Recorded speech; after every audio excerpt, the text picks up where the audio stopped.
Hello everybody, my name is Colton Williams, and today I'll be teaching about the first derivative test. So the first derivative test is used to find the relative or absolute maximum or minimum for a function. To do so, you have to follow the following steps. First, find the derivative, and then set it equal to 0. By doing so, that'll give you the critical points. Critical points are defined as anywhere that the derivative is equal to 0 or undefined. Next, we want to choose a number on each side of the critical points and plug it into the derivative. That'll give us a slope at that point. What we really care about is the sign of that slope. So next we're going to make a sign chart and interpret that chart. I'll teach you how to do that in a second. So to demonstrate this, we're going to use the following example right here. We're going to do example 1 first. So copy and paste it for convenience. So first we need to find the derivative at that point. So f prime of x equals 6x and then plus 6. Next, we want to set this equal to 0. 0.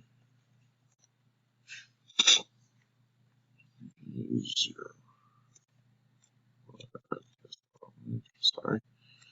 0. So by doing so, we find that the critical point is at x equals -1. Then we want to use our sign chart to figure out whether this is a relative maximum or minimum. So to do so, we're going to draw a number line. And we'll just put -1 in this. So first we'll start with the right side of the line. So when we plug in 0 and we plug that into the derivative, then we get 6, which is a positive slope. But when we plug in a number on the left side, let's say -2, into the derivative, then we'll get a slope of -6, which is a negative slope. So seeing as it's going from negative and then to positive, then that means that we have a relative minimum. So that would mean that the graph is going to go down and then curve back up. And our point would be right down here.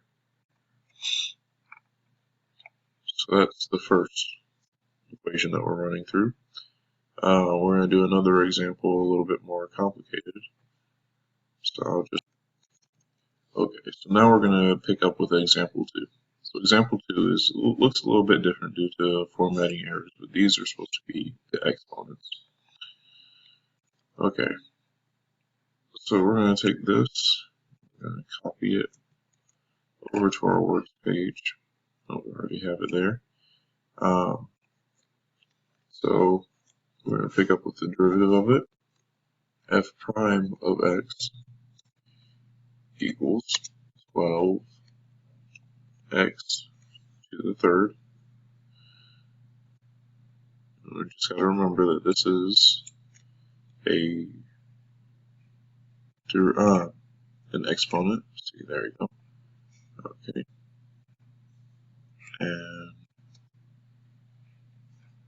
minus 12, oh, my bad, 12x squared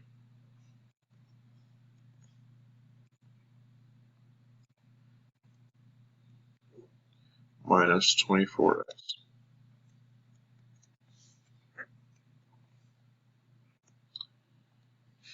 And this can further be broken down into a simpler form, or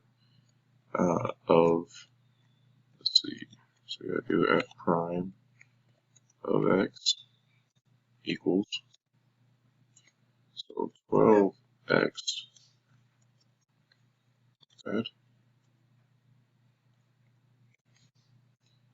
and then we're going to break it down into x plus 1 and x minus 2.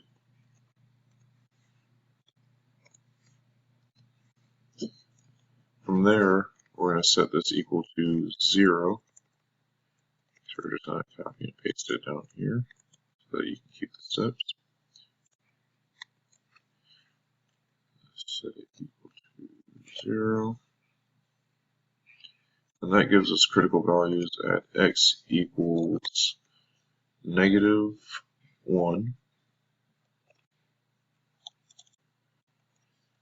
equals -1,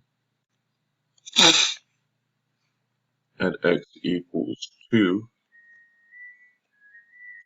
and at x equals 0. From here, we're going to draw our number line and place those in.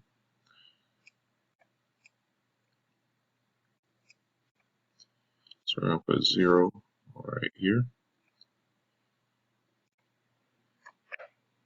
We're going to put -1, or put in 2.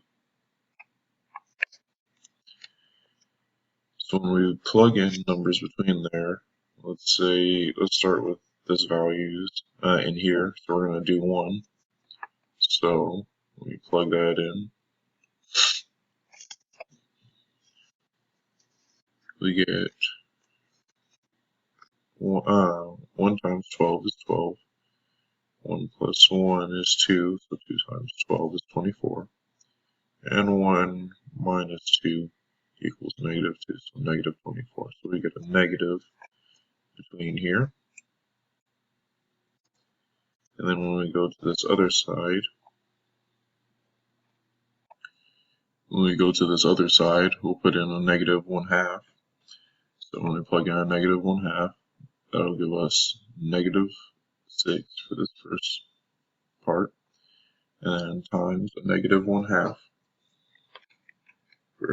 a +1/2 for the second part. So 1/2 times the -6 gives us -3, and then for this last term right here, we put in our -1/2, and that gives us a -2.5. So -2.5 times -3 gives us 7.5, which is a positive. When we go to this other side, so on this other side we're going to put in a -2. So -2 times 12 is -24. When you plug in -2 right here, you get a -1. So -1 times -24 is 24. And then over here you get you plug in -2 and you get -4. -4 times 24 gives you -96. So that's going to be a negative right here. And then over here, we're going to plug in 3. So 3 times 12 gives you 36. When you plug in 3 right here, that gives you 4. 4 times 36 is 144. When we plug in 3 right here, that gives you 1. So anything times 1 is itself. So we get a positive right here. So then, since it's going negative to positive, that means that this point right here is going to be a minimum. Since this is going from positive to negative, that means that this is going to be a relative maximum. And since this is going from negative to positive, this means that this is also going to be a minimum.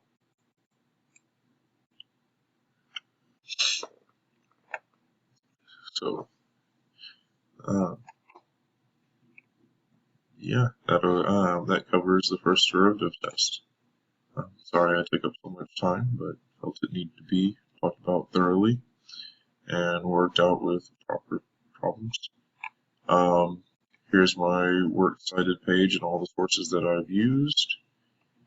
And yeah, that'll be it. Thank you.